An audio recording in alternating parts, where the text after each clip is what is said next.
Hello everybody, it's James from the Austin Nature and Science Center. Welcome back. I'm excited to check in on my experiment and to share the results with you.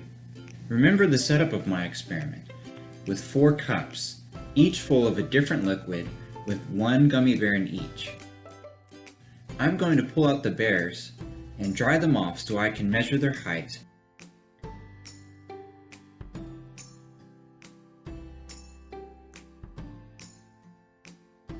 Now I'm going to do some math by subtracting the original height from the final height of the gummy bears to figure out how much taller they grew. You can see that they increased in their overall size, so height is just one of the things we could have measured. I wonder if any of you will be able to use a food scale in your experiment. The size of the gummy bear before being put in any liquid was 2 centimeters.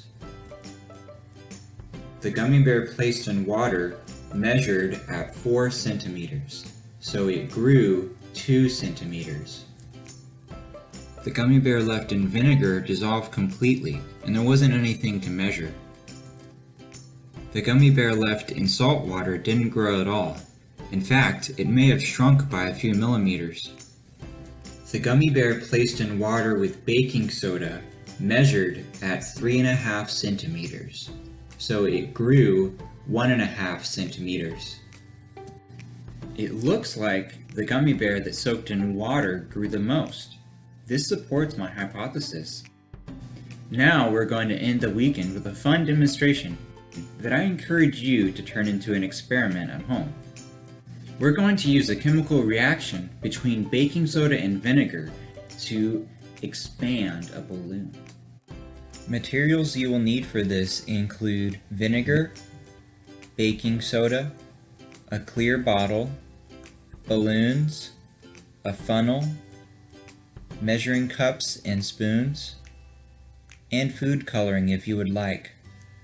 I'm going to show you what happens when you combine 1/2 cup of vinegar with 2 tablespoons of baking soda. But I encourage you to turn this into an experiment and use different amounts of baking soda and vinegar, only changing one measurement at a time to see if it changes the outcome.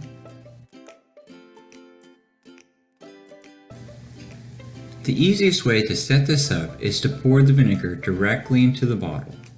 You can add food coloring if you want. Then use the funnel to pour your baking soda directly into the balloon.